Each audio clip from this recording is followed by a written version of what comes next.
Australia's first true sporting hero was the immortal Victor Trumper, one of the great batsmen of cricket's golden age. Trumper's untimely death at the age of 37 from kidney disease in June 1915 was headline news in papers across Australia and in England. On the other side of the world, the young nation was facing its baptism of fire in the trenches of Gallipoli. The heroism of the Australian soldiers gave birth to the Anzac legend. Australia needed new heroes, and they were to find one in the most unlikely of places. In the New South Wales country town of Bowral, there was a young boy who was destined to become Australia's first truly international and greatest sporting hero. His name was Donald George Bradman. The young Bradman spent hours honing his hand-eye coordination by hitting a golf ball with a cricket stump against the tank stand at the back of the family home in Bowral. Yeah, hitting a golf ball up against a tank stand with a cricket stump is near impossible. I think I've tried it a couple of times and maybe at 2 in a row, that was the best. But seeing Sir Donald Bradman on that footage hit 3 or 4, that's pretty amazing. I would have liked to have seen whether he carried on and got 5 or 10, but I'm sure he would have had to miss it at some stage to prove that he was human. The idea that he came from the country, from nowhere, the bush, the frontier, and came into the city, to Sydney, made his name and took on the world in a way that no one had ever sort of even thought of before, is what brings the Bradman story so much into people's imaginations and people's hearts. To be a great batsman, timing is everything. Exactly the same can be said about the birth of the Bradman legend. Don Bradman's rise to prominence coincided with major advances in communications. Newspaper circulation, both in Australia and overseas, was growing. The first talking picture was in 1927, newsreels at local cinemas were coming into vogue, and of course there was the enormous popularity of the radio. 1930 was the year that Bradman's batting talent began to gain international prominence. In January of that year, 21-year-old Don Bradman scored a phenomenal 452 not out in the amazing time of just 415 minutes. It remains the highest individual score by a first-class cricketer in Australia. The Australian team, captained by Mr. Woodfield, going out to field. This is the first match of their tour. Bradman's remarkable batting feats on the 1930 tour of England would elevate him to unprecedented heights of hero status and celebrity. In the opening match of the tour at Worcester, in his first innings on English soil on the 1st of May, Bradman scored 236. By the end of May, Bradman had already scored a colossal tally of 1,000 runs.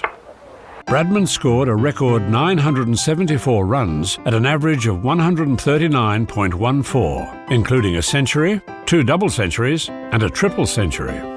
But Bradman extracted his revenge on Walter Robbins and the other England bowlers in the second test at Lord's, when he scored a faultless 254. England have never won a test on this ground yet, but it doesn't look as they're going to win this one the way Bradman is batting.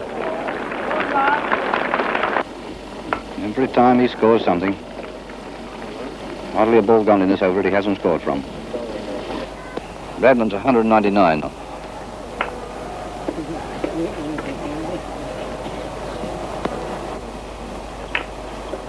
That's his 200. Well done. In the third test at Headingley, Bradman scored 309 in a single day, on his way to a then record score of 334. How are you enjoying your trip to England? Oh, having a great time, thanks. That's the idea. We're just having a wonderful time. The people are treating us so well that we're wondering we don't like going back home hardly enough. It's a wonderful time. But we find we're having a good deal of trouble with the weather. I don't think it's been a good summer. It's been dull, rainy most of the time. In fact, we've only had about 1 decent month all the time we've been here. And that was about the second month after we arrived. Then, of course, with the dull weather, it makes cricket much harder. We're used to a very bright light, middle of summer, the hot weather. And when you get on these dull conditions, it makes it very awkward for you to see the ball. One of the many.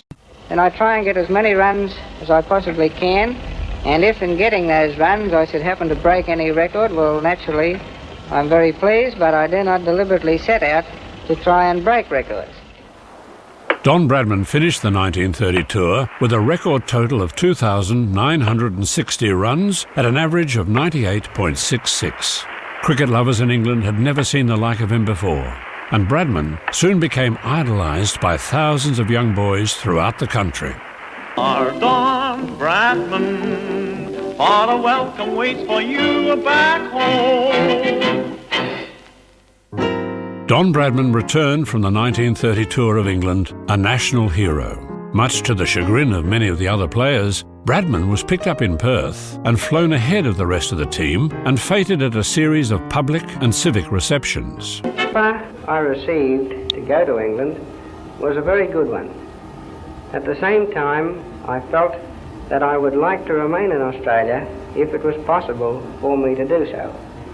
3 prominent Australian business concerns made me a combined offer of a contract to remain here, which I accepted in preference to going home to the old country.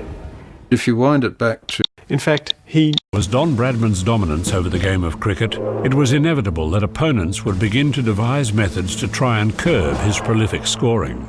The tactics used by England captain Douglas Jardine during the infamous 1932-33 Bodyline series succeeded to the extent that Bradman's phenomenal batting average was reduced to a still very respectable 56.57. Although many of the Australian batsmen were struck and suffered injuries, most notably captain Bill Woodfull and wicket-keeper Bert Oldfield, Bradman's superior footwork and agility saw him escape injury. However, his ploy of often stepping back to the leg side to enable more scoring opportunities opened him up to accusations of not standing up to Bodyline. Taking measures to curb someone's total dominance of a particular sport was not just reserved for Don Bradman. There was another Australian sporting hero in the 1930s whose total dominance of his sport prompted a change in the rules.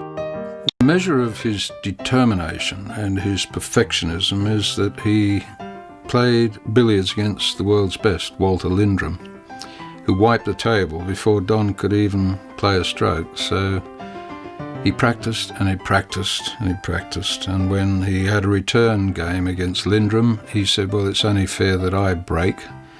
And he broke, and he sank every ball for 147, and I just can't imagine a look on Lindrum's face. It's terrifying that a man can be that good by choice when he sets his heart to it. He was good at anything he really took up, like he was a good classic pianist, he was a good billiard player, he was a good golfer, and he didn't pretend he was good. You didn't know he was good. He didn't tell you. He was that type of bloke.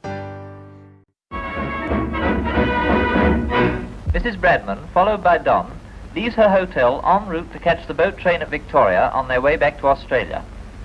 It will be remembered that Mrs. Bradman rushed to England when her husband's health gave cause for anxiety after his operation for appendicitis. Now he is fit and cheery once more, but inclined to be reticent when questioned as to how soon he expects to be playing cricket again.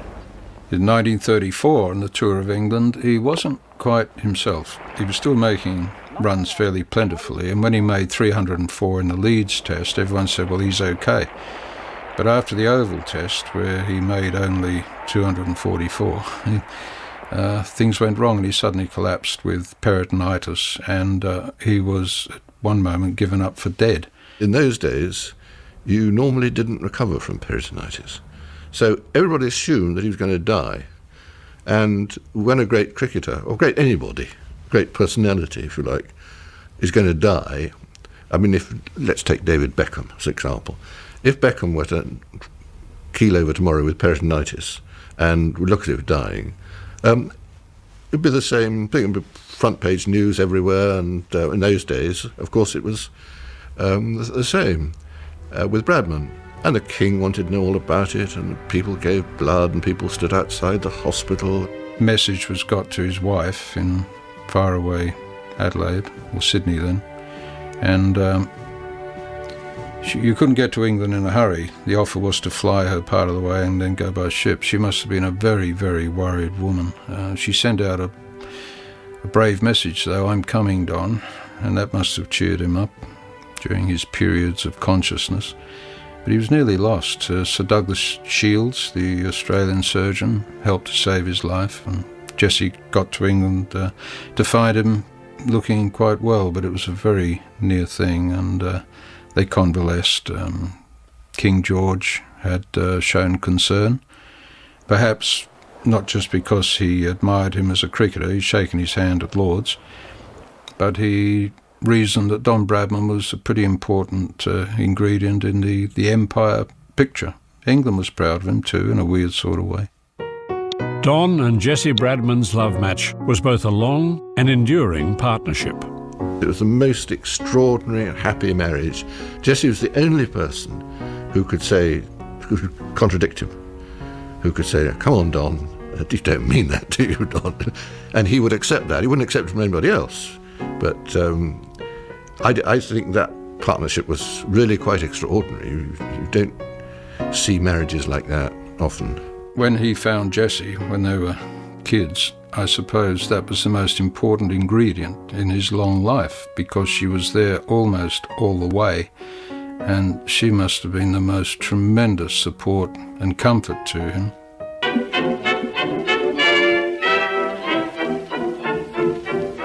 Sir Donald Bradman, now I ask you, is he any good?